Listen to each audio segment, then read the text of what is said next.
It's time.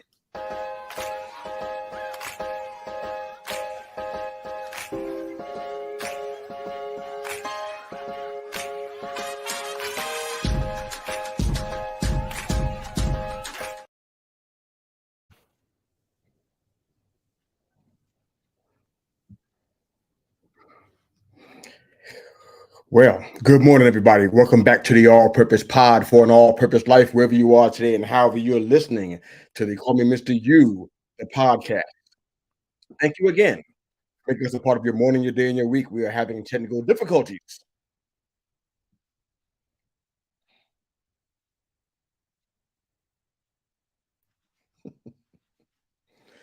I love live.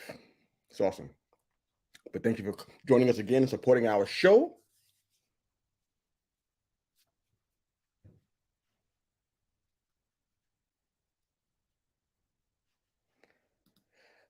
I'm going to have some echoes here. My apologies for the technical difficulties. That's not what we want, but seems to be where we are right now. Okay, so we got that solved. But thank you again for joining us on the All Purpose Pod for an All Purpose Life, wherever you are today and however you're listening to the Call Me Mr. You, the podcast. Thank you again for making us a part of your morning, your day, and your week, especially on a holiday weekend. We're your weekly mirror check before you go change the world. You can find us on Facebook, Instagram, YouTube, and of course, the Twitter. Thanks again for downloading and subscribing to our show wherever you enjoy your podcasts. We will be there. Thanks again for your support. We love you guys. And as we always want to let you know, guys, that on Twitter is where we have most of our activity. Most of our listeners are following us there. I can't monitor the comments on Twitter, so if you don't mind, jump on to wherever you're following our show, whatever social media platform you're using. Please take a look at the YouTube link there and drop your comments on our show, responses to the poll question that we posted this morning and a little earlier this week. And let us know what you think about those comments and those questions, and we'll go ahead and respond to those as much as we can throughout the course of the show. But most folks are probably on vacation. I am not, so thank you for those that are helping us out today. Excuse me, I really appreciate it.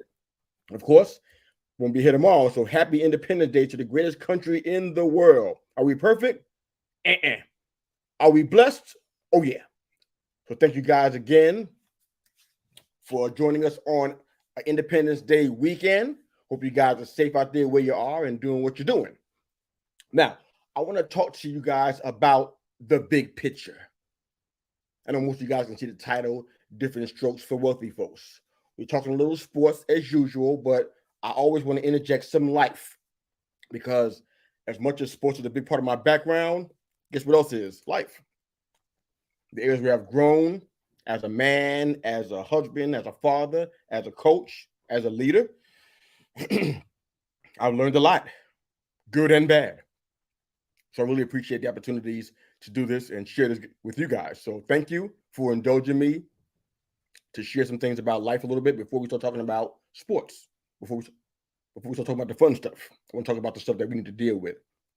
So the big picture, what does that mean? This topic in my mind is universal.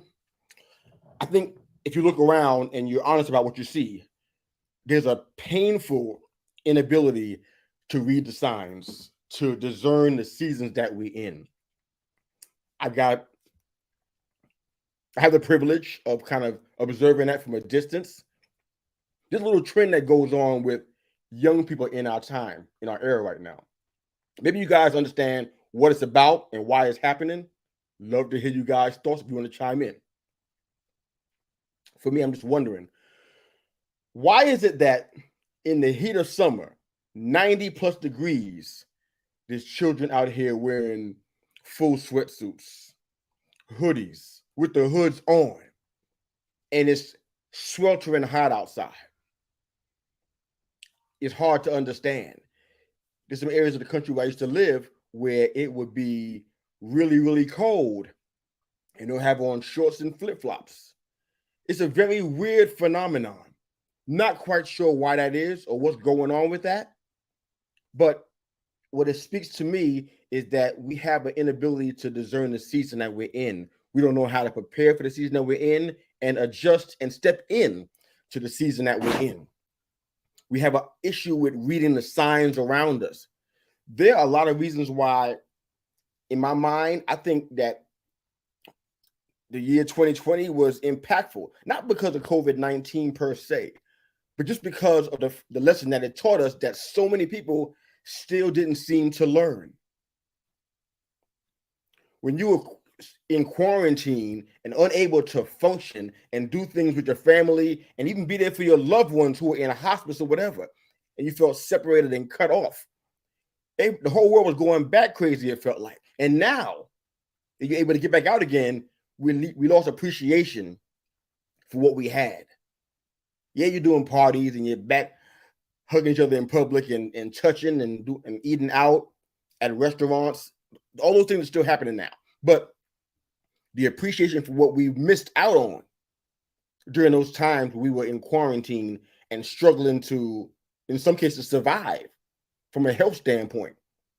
Now we just forgot the lessons that we should have been learning. We forgot the subtle messages that we were being given. There seemed to be a painful inability to read the signs. It seems hard for us as a whole, generally speaking, to appreciate the big picture. I've had multiple conversations about it, more than I can count. But there's one thing that I recognize here is that we don't seem to appreciate the big picture. We don't appreciate the why of it all. I'm not here to preach to you or anything. I'm just trying to make a point, excuse me, as we go into what we're going to be talking about today. I mean, let's use for an example. And I think this is a good example, and I think it kind of applies to something that we've seen before. But let's talk about job security. It's going to be a part of what we're going to be talking about today. But let's talk about job security. I don't know about you, but job security is virtually non-existent today. Now, you may chime in, you may drop a comment and say, hey, you know what? My situation is great. My boss loves me. We get coffee together. He even shares his donut with me. You got it going on. But when the rubber meets the road and there's budget cuts, trust me, I'm telling you this from experience, trust me, you are not off of the chopping block. It could be you like it could be anybody else. It could be based on salary. It could be based on first in, first out. It could be any number of reasons or rationale for why you would be no longer in job security mode. You'd be insecure in your job. I know people who have been let go who had the same story. Great relationship with their boss, duties only they can do, had years in the company, perfect attendance. They were there for every meeting. When they were sick, they came to work. All the things they can do to let the powers that be know that they're on board. They're team players. Harkening back to 2020, I remember a very kind of sad situation, but I remember this really well. There was a gentleman, and this was at the time where I was even eating that kind of stuff. I don't even touch that really now, but there was a guy that was at Domino's Pizza, not far from where we live. The man was in there throwing pieces in the oven, and he was burning them. He was just screwing it all up. And customers were so upset, like, what are you doing? Why is he here? Well, the reason why he was there was because he was about 40 years in the corporate world, and he had tenure with his company, perfect attendance. He had the years. He had the job responsibilities and the duties, and he was knocking them out, but they cut him. He didn't have the job security that he thought he had, and he got cut. And for some reason, I don't know how we got to this point. I don't know about his finances and all that kind of stuff. We didn't even talk, but I just heard some of the story. He's flipping pizzas at Domino's, 70 plus years old, just trying to make some ends, trying to make some cheddar in life because he got cut unexpectedly. Now, I don't know if that means anything to you. Maybe you think, you know what? That's Tim. That's not me. It can't happen to me. What can go wrong? I'm doing all the right things. Which leads me to another point that I want to talk about before we get into the rest of our show. Everywhere I look, people are crying out for fairness. Especially if things don't go the way that we planned. This is not fair. Why is this happening to me? Usually the cry for fairness is centered on the person that's crying. They're not looking at the outward circumstances. They're not seeing how it impacts other people around them, directly or indirectly. The cry for fairness comes from, why is this happening to me? Why am I the one that has to deal with this? Why am I the one? Who gets taxed and how much? Who deserves their own column, their own podcast, their own TV spot? Who shouldn't be allowed to have certain benefits? Who can live in this area and who should not live in this area? Everything is about me. And I really feel like that's one of the reasons why we have the troubles that we have around us, because the focus is about us and we miss the bigger picture. We project our thoughts and our ideas on people because we think that our way is the best way. It's not even good advice. It's not even unbiased advice. It comes from a place of bias automatically because we think it's about us. We think that our answer is the answer. We think our response is actually going to help. We think we know something the other person that we're talking to doesn't know. I know that doesn't cover every single area. There's different reasons and different things that go on, generalities. I get it. But for the most part, we think stuff is about us. In the smallest areas, even to the greatest. And we appreciate, or we don't appreciate at all, the bigger picture. Even in life's bigger picture, we experience challenge, discomfort, and tragedy. And after the initial shock, what's the first thing that we do? What's our first reaction? We cry out for fairness. Why is this happening to me? If you read the Bible at all, if you've been exposed to it, you heard the story of a man named Job. In the estimation of the writer of the book, he was considered a perfect man. Heard that, ladies? A perfect man. He was considered a perfect man, upright. Everything he did was right. He made all the right decisions. He made all the right calls. He was mature. He had his head on straight. His focus was on point. When he faced tragedy, when he lost everything, when his so-called job security was no longer secure, when his family life was in turmoil, when his friends turned against him, what was his first reaction? The same as any one of us who are not perfect. To the imperfect rest of us, the same response was a cry out for fairness. Why is this happening to me? Why am I in this? What have I done wrong? What did I do to deserve all this heat? How could this happen to me? I've earned better than this. I've been a good person. Haven't I? Or have I? I'm convinced personally that if I give myself to greater works, I'll never be wasting my time and energies. There will always be value in my efforts. Always. I'm at the point now, and maybe it's age, maybe it's wisdom, maybe it's a little bit of both. I'm past the point of questioning whether what's happening to me is fair. There's been several things in the past year and a half that I question if it's been fair. I don't say it out loud. I stopped even almost caring about that. Because fairness, I don't think is the point. Fairness is, it comes from a seed of self, of what I think should be. A cry for fairness comes from a place where you see a thing, but it doesn't match the thing you think should be there in that place. You think something else should be happening. You should have this house by now. You should be on easy street financially by now. You should have friends that are able to bring you up and take you to the places you want to be at by now. You should have a better job by now. You should have more vacation by now. You should have less hardships by now. Look how long you've been going to church. Things should be better by now. The cry for fairness comes from a place of self. What you think, what you feel, emotions. If you've been around for more than 5 minutes, you should know that emotions can't be trusted. You can't make a plan based on emotions. Can I get an amen? Somebody up in here.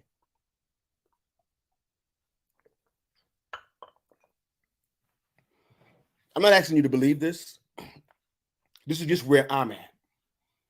Every good and bad thing that happens presents the opportunity for us to persevere and grow. I'm going to say it again for all those way in the back that might be trying to tune me out. Every good and bad thing that happens presents an opportunity for us to persevere and grow in the process. All things work together for the good of those that love God according to his purpose. Everything that happens works for the good. Now, after the initial blow of something that wrecks your life or strikes without warning, one of the first next steps would be, or should be, self-evaluation. That's the next mature move. When something bad happens to you, something big hits and rocks your world, what's the next step?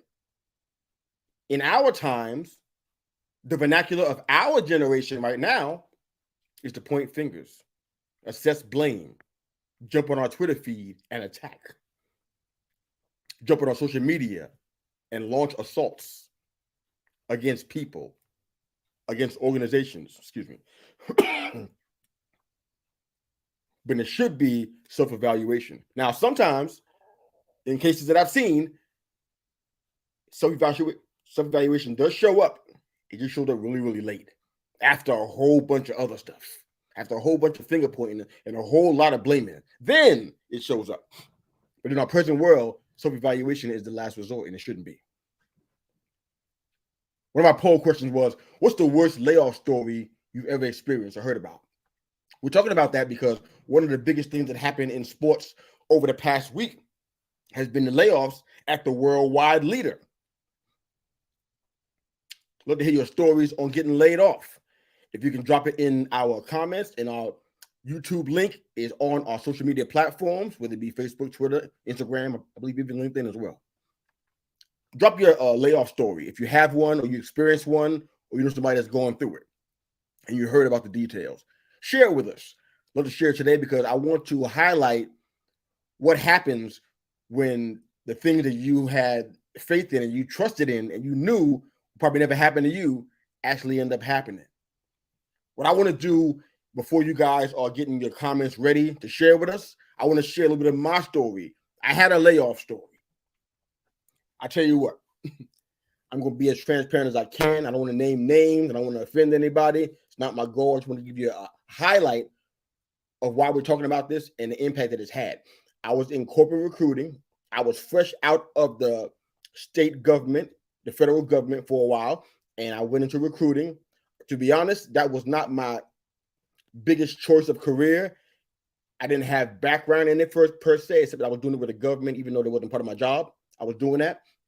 But I was really just trying to find something to hammer down just for a little while until I got my bearings back and figured out what my next steps were going to be.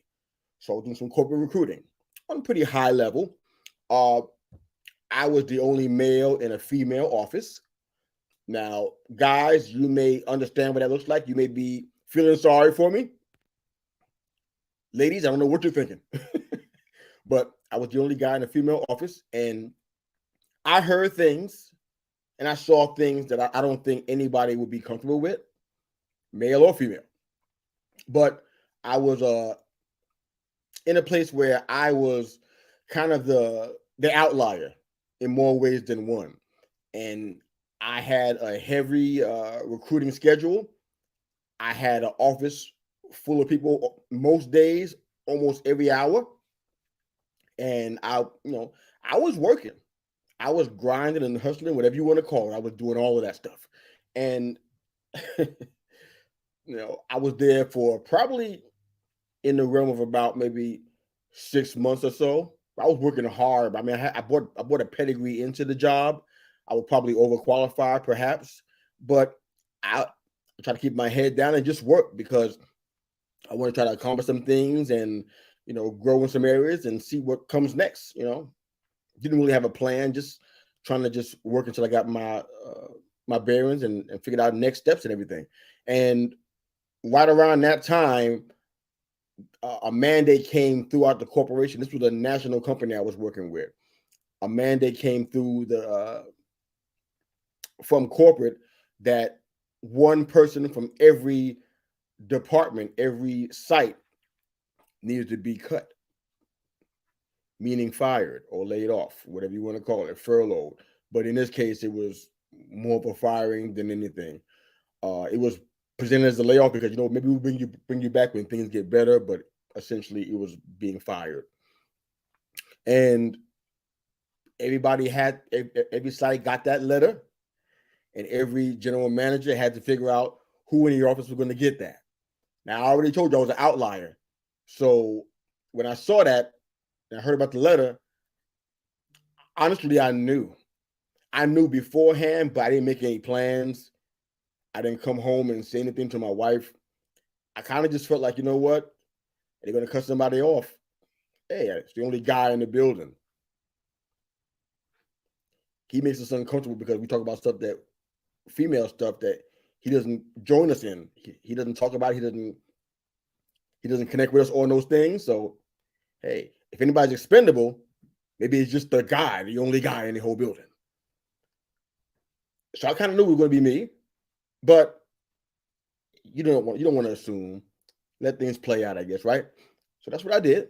And all the budget cuts came down, and everybody all across the entire nation, Alabama, California, Texas, everywhere, everybody got something. Florida, South Carolina. And I got the cut.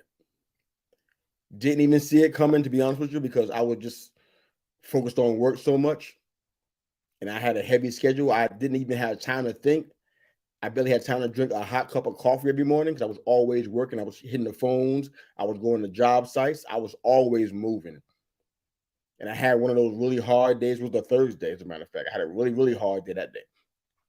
Went to job sites and people didn't show up. And I was just there working and grinding and just representing the company well, at least in my opinion. And probably about 1 or 2 o'clock, my boss called me into her office. And next to her was a cardboard box. You can figure out the rest. All my stuff was in that box within a half hour.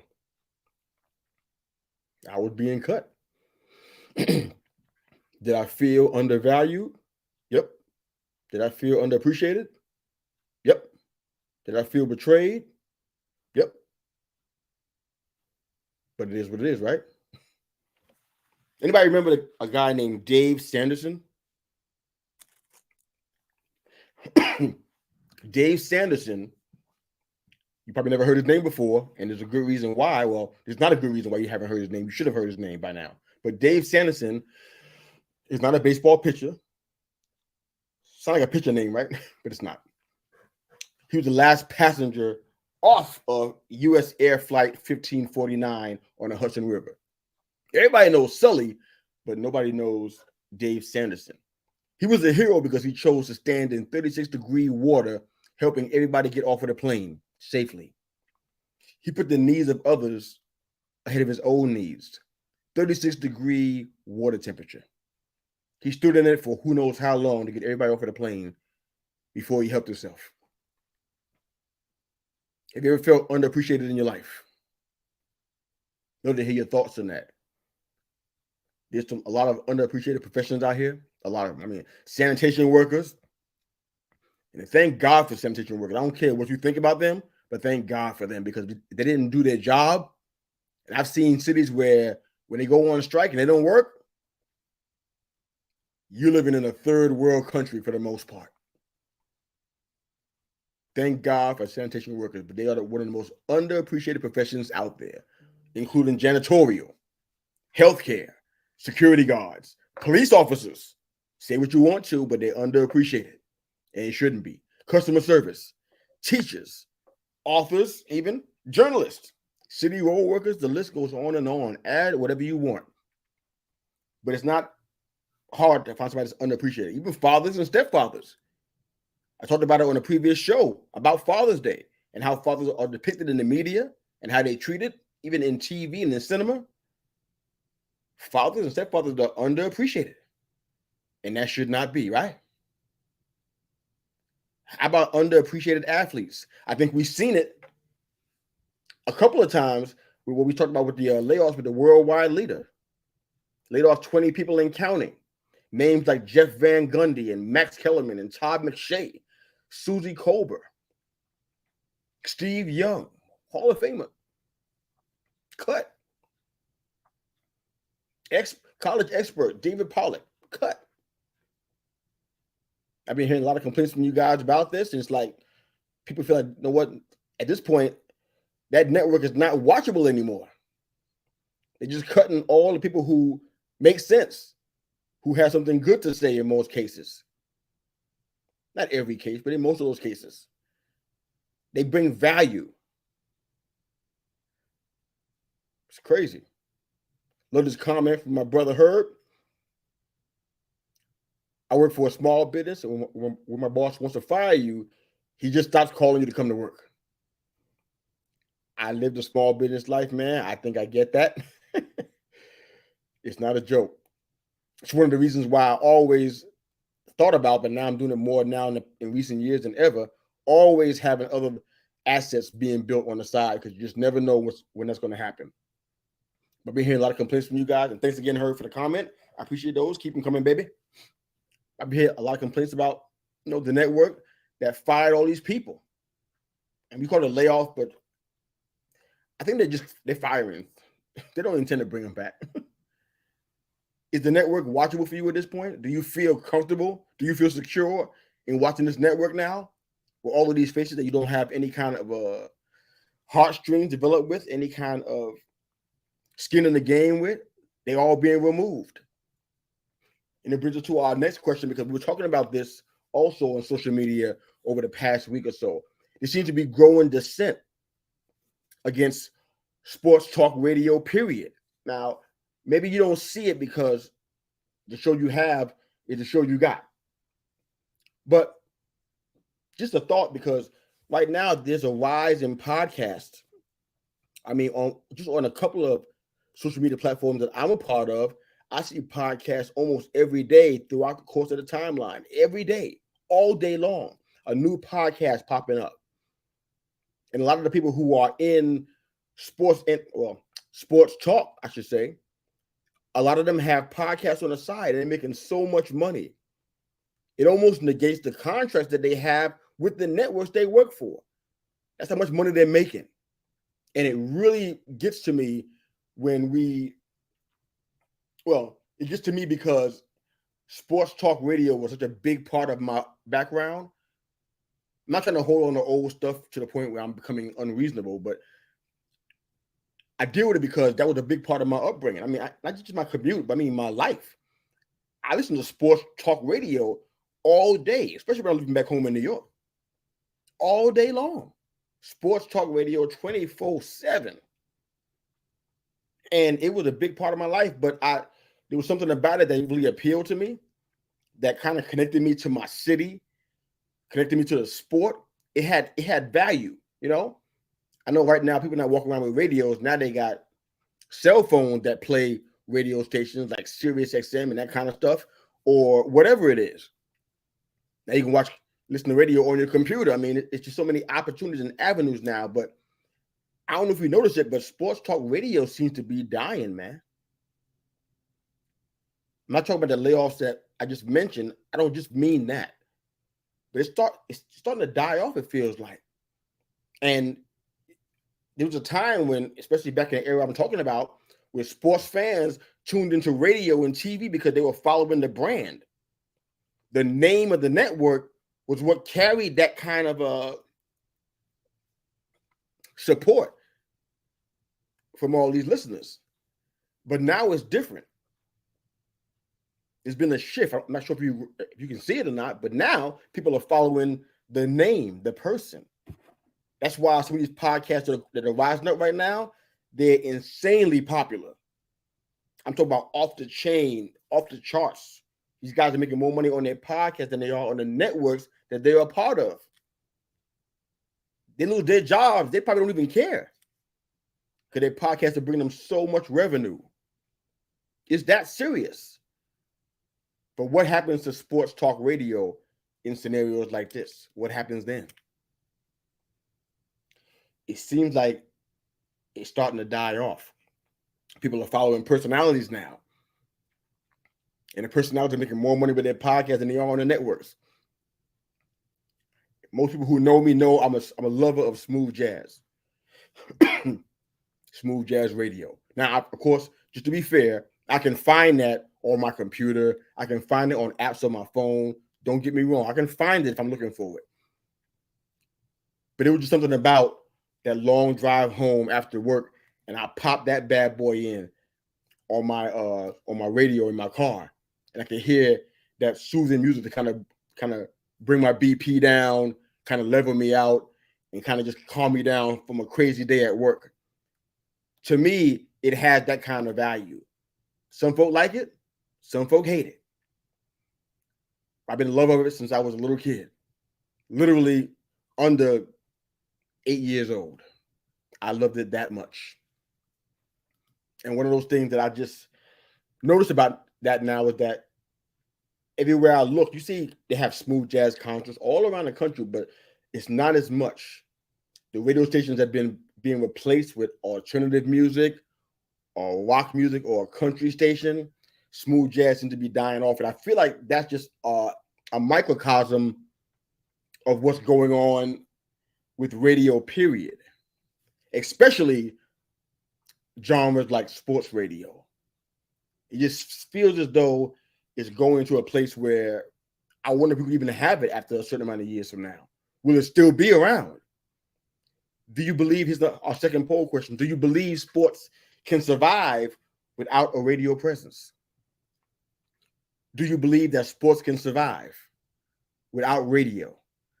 Where I come from back in the day, I'm going back in time a little bit, so forgive me, guys. Thanks for indulging me.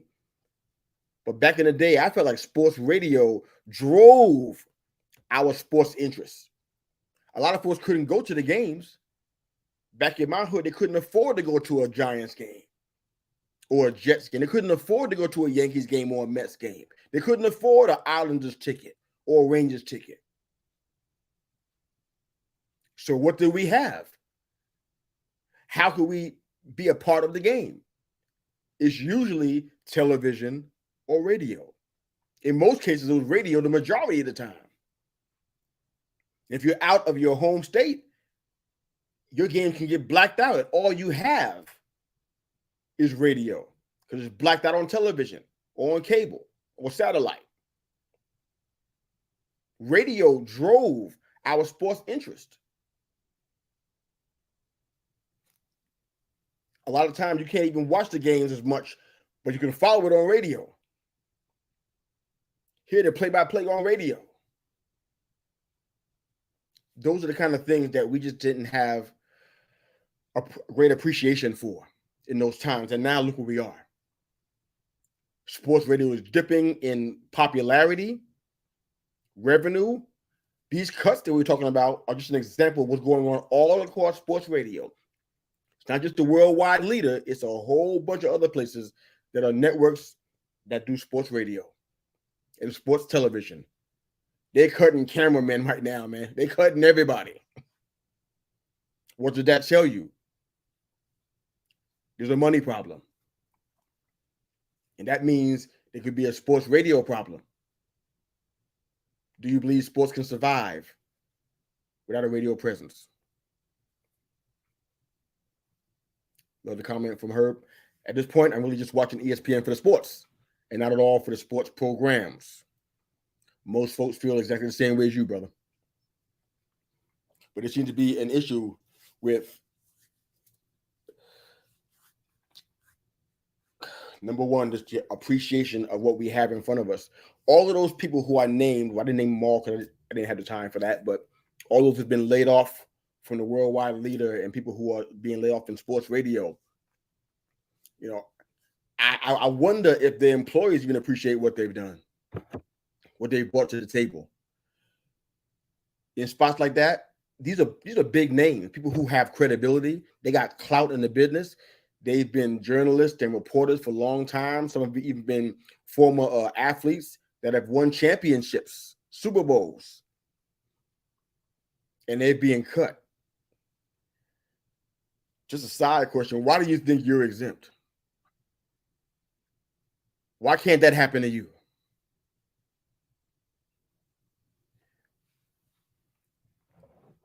Love the comment from you, Herb. The reason why I have a bit of a challenge with the comment is because the podcasts are independent. They're not always, I mean, some of them, like the network I just named, they have a connection to a show or a personality. But there's a lot of podcasts, the ones that are the most popular, look them up. The top 3 or 5 most popular podcasts. What you'll find is that they're independent. They don't have anything to do with a network. Their direct relationships are with the personality and not the network. So that means if the network fires them or lays them off, this podcast keeps going and they continue to rake in the dollars. So that's why it's a little bit different than what I think you were talking about there. But I want to jump into a little bit of sports while we have a little bit more time left on our show. Thanks for indulging me. I hope you guys understood what I was talking about. I hope it made sense. I think we're in a society where we're not appreciating the big picture and we're not appreciating each other as well and what we have in our hands and what our situation is right now. We don't appreciate it. And that could be dangerous. So I'm hoping that this made sense and it kind of gave you an opportunity to kind of just consider the big picture. I know this is a universal issue and individually we got to deal with it. We got a lot of room for growth in the appreciation department. All right, so sports-wise, we had planned to talk about the Ja Morant suspension.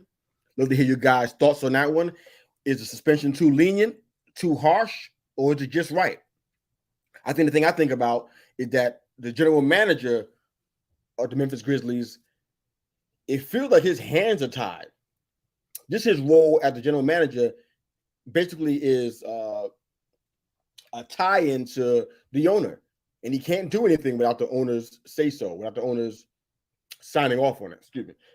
So I just wonder if he's overstayed his welcome in Memphis. I know some of you are NBA fans think, oh, you know, it'll blow over. But I wonder why we have the attitude that we have about that. Why do we think it's going to just blow over here and we just get over it? There's been so many times where we've seen guys in the NFL publicly and on camera committing violent offenses, and we didn't feel that way about it then.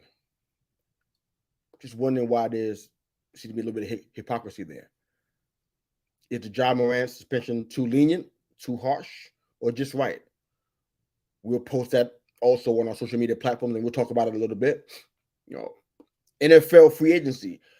I'm not sure if it's even still going on. But the name that we've been hearing the most was DeAndre Hopkins, formerly of the Houston Texans and the Arizona Cardinals. Well, now his 2 best landing spots are the Titans and the Pats. I got a question for you guys.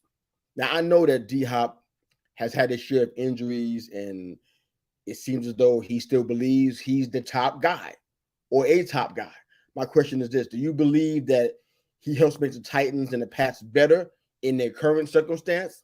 Does he take them to the better question is, does he take them to the next level? You see where the Titans are right now and what they're dealing with. They're having some issues at quarterback, as we can see. I know Derrick Henry's not going to be there forever. I think his contract is coming up soon. Do you see D-Hop as that last missing piece to take them to the so-called promised land? Do you see that? Let us know what you think on our social media platforms and here on our YouTube link. Let us know what you think about that one.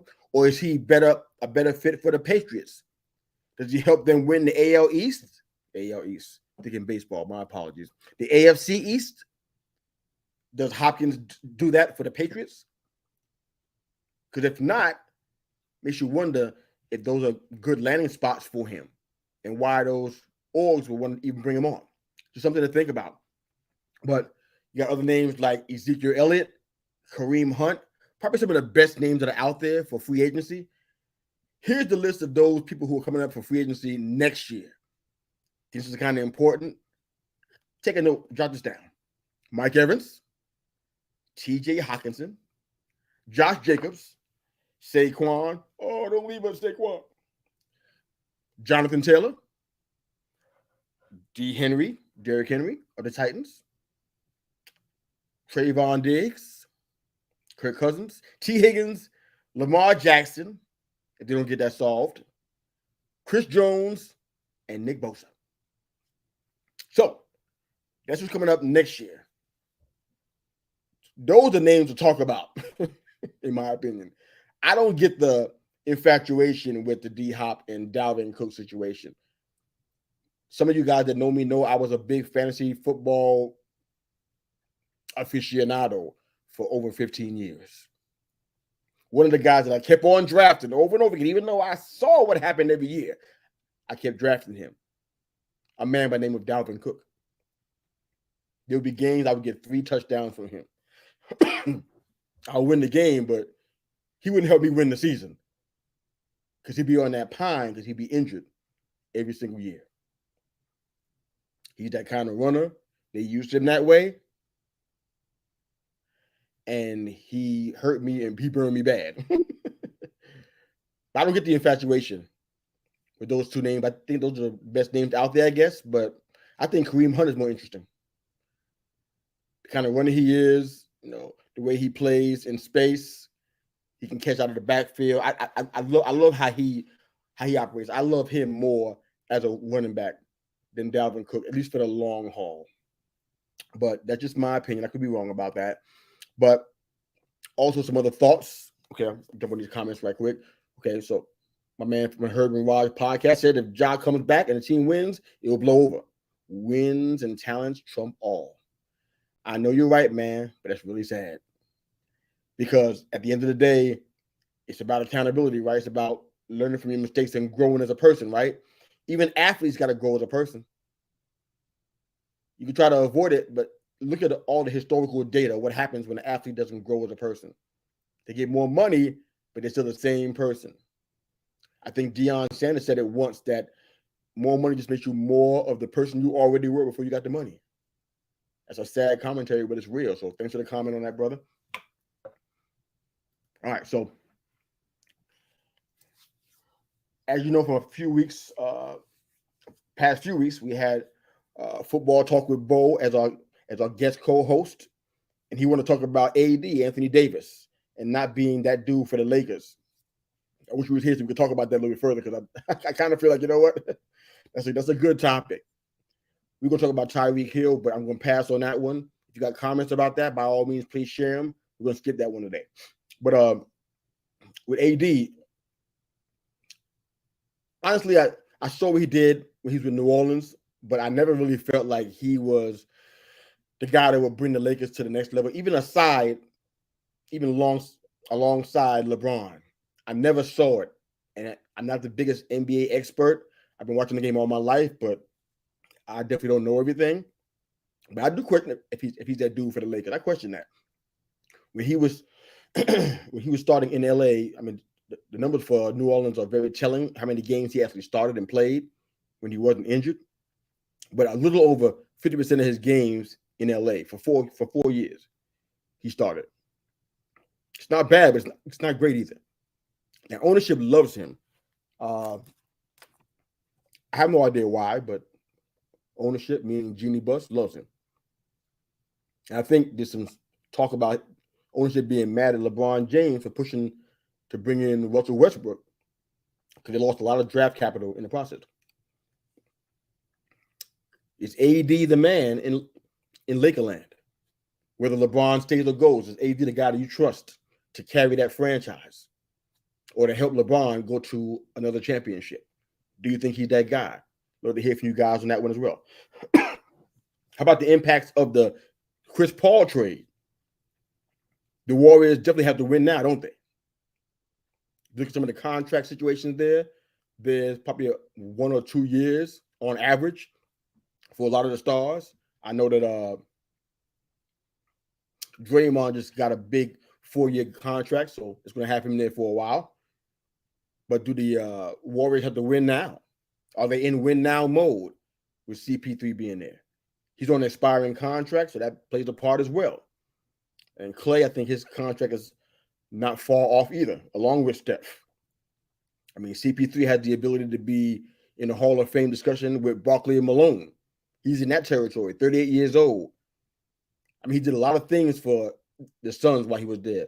Took pressure off of Booker as far as in the ball handling area, was a ring general. A lot of things they don't have now. So it makes you just wonder if that was a good trade for the Suns and if it's a good trade for the Warriors as well. The other question I want to throw out to you guys that we can talk about on our social media platform, we're definitely going to talk about it. Who has the most pressure to win? A-Rod, Aaron Rodgers, or Kevin Durant? Now, both have their set of issues. They both have issues with the media. They both had issues with, to some degree, their teammates. There's a persona about them that doesn't sit right with most people. And they both have moved to new teams where they're expected now to bring it on home, to bring that title home. Who has the most pressure to win? Rodgers or Kevin Durant? Love to hear your thoughts on that one. Got another comment from the Herb and Raj podcast. Thank you guys for the support so much. Appreciate you both. You guys do a great show. By the way, the Herb and Raj podcast, you can find it on YouTube at 8 p.m. EST. 8 p.m. EST, the Herb and Raj podcast.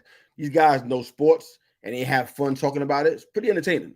So if you guys chime in and check that out, check them out on YouTube as well. Herb and Raj podcast. HERB and RODG. Check them out. Their podcast is really good, man. They're really good guys, by the way. Comment. If pass a good idea, they can figure out if Mac Jones is their guy or not by giving him a number one wide receiver and a real OC. Amen to that. The Titans are done. He can't help enough. Thank you. Yeah. I kind of feel the same way about it. I don't think the Titans are going to move any further. If D-Hop goes that route, I don't think it's about winning. I think it's about money then.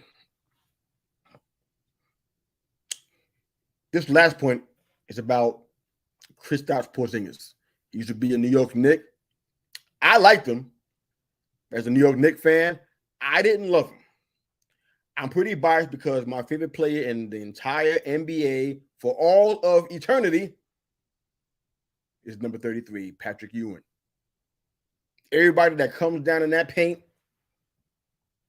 that plays center for the New York Knickerbockers, they all are under his shadow as far as I'm concerned. You got to do what he did and better to impress me. When Porzingis came, I didn't see it. I gave him a fair shot, but I didn't see it. Most of the centers that have come, all of them, I just don't see it.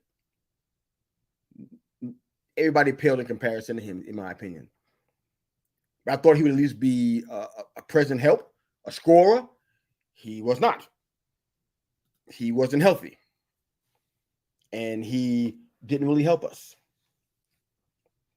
He was 3 years in a Knicks jersey. And I think he played about 186 games. If you do the math, that's not full seasons. I know a lot of folks that are in NBA jerseys don't always play full seasons. I get that. But he was a centerpiece for our team. We needed him like we needed Ewing. He was brought over because the Knicks brass thought he would play that kind of part. Scoring down in the posts, outside shooting, defense. Kind of like what Ewing did. Nobody else on the earth is probably making that comparison, but I am. That's how I saw his potential if certain things fell into place. But I never saw it. But now, Porzingis has been traded from a couple of teams. He was with Dallas after he left us. We traded him to Dallas. He was there. He played 120 games there. As you can see, he played 186 for us in New York, 120 in Dallas for 3 years. That means 40 games, average 40 games a season, half a season. Then he was traded to Washington for 2 years, played 82 games. If you can't already tell, if you're not really good at math, the numbers are going down in his total games played. I know he was injured, but understand this is happening a lot. So now he was traded to Boston. Is he the missing piece for Boston? Can he stay healthy in Boston and couldn't stay healthy everywhere else? Because it feels as though Boston is riding on this they're putting everything on Porzingis being in that place to help them. I'm not sure if he's going to be the starting center or not. He may be a power forward. I'm not quite sure what's going to happen there, but just some thoughts there as we move toward the end of our show. But we'll post all of these questions again on our social media platforms and we'll talk about it. Got a comment here. AD is a star with superstar talent. People want to put him in the superstar category, but he's not the guy to carry the team. Well, I think the people that want to put him in that category are the LA Lakers. I'm not sure that, well, nobody I know thinks that AD is a superstar. I think he is a star. I think he can produce, but I don't know about a superstar. I think those names are, that kind of term is reserved for a very few people. Maybe we can talk about that too. Who's actually a superstar? Maybe that's a good thing to discuss on our social media platforms as well. Who's actually a superstar? Something to think about. But I hope this show made sense to you guys. I mean, I know we spent a lot of time talking about appreciating the big picture, and being laid off from our jobs and feeling appreciated and underappreciated. I don't know where you are and what you deal with, but I really hope that you're appreciated where you are and it's legitimate, but I also hope you appreciate what you have around you. Because in the circles that I run in, and this is just me personally, I'm not trying to highlight anybody or point to any particular thing. I have several circles that I'm involved with, people that I connect with, people I'm around, people who I work with, serve with, love with, play with. There's a lack of appreciation in a lot of areas. A lot's taken for granted. A lot of folks think that, this is the way it's going to be. It's always like this. No need for me to get too appreciative here. Maybe tomorrow. And we put off tomorrow what we're going to do today. And you see it in sports. I mean, everybody I named in the little news updates we got finished doing just now, a lot of the players, a lot of the fans of these players, they don't appreciate what they have with their team. Our social media platforms, the evidence of that, they complain constantly. They lambaste their team like their team is the worst thing on God's green earth. And they could be winning, but they'll still complain how they hate the coach. They hate the player. They hate all the pitches. They want them all thrown into a cavern somewhere, thrown into an oven.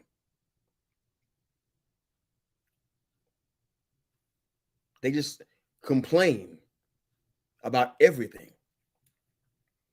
But I'm crying out today for appreciation. Honestly, I know sports is not everything in life, but I'm appreciative of all those names that got cut from the worldwide leader. Excuse me. I enjoyed their shows for the most part. I enjoyed what they were doing. I enjoyed the work they put in. The ones that definitely had something to say. Not all. A lot of them are just talking heads for real.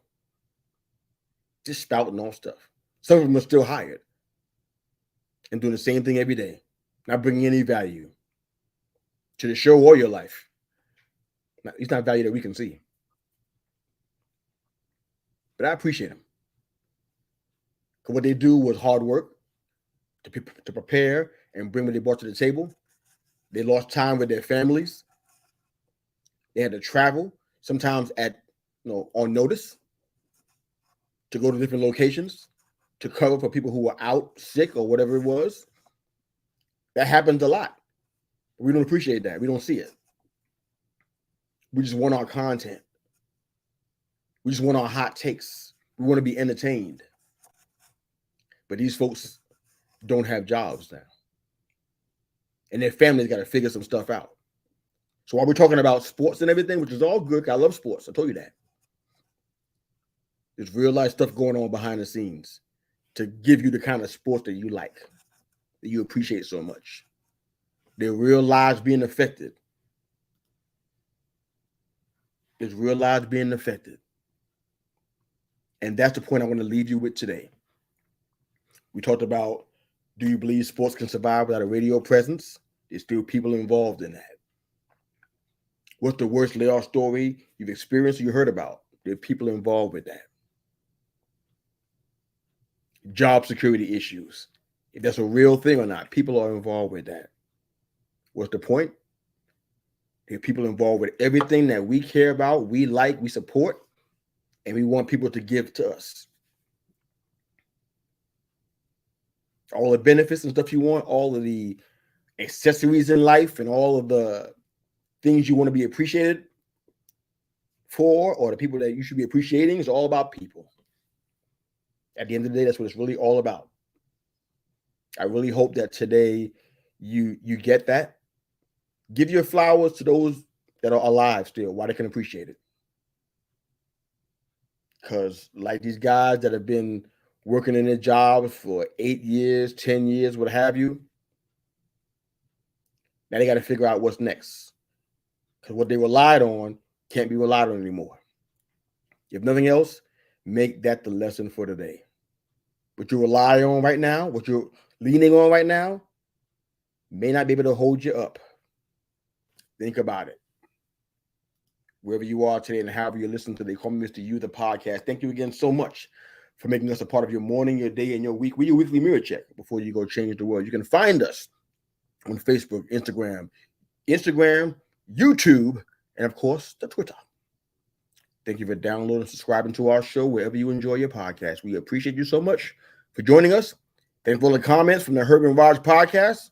Love you guys. And we hope you enjoyed the show. Leave any comments you have for us, of course, via the link. And of course, on our social media platforms, we're hitting you up with questions. Get ready, baby. It's coming. It's coming hard. Happy Independence Day to all of those that are a part of this incredible country. God bless you all. We're not perfect, but we are blessed. Thank you so much for all that you do. And for those that are served, thank you, men and women. Thank you for serving and fighting for our freedoms. Have a great holiday weekend. Be safe out there. Coach out.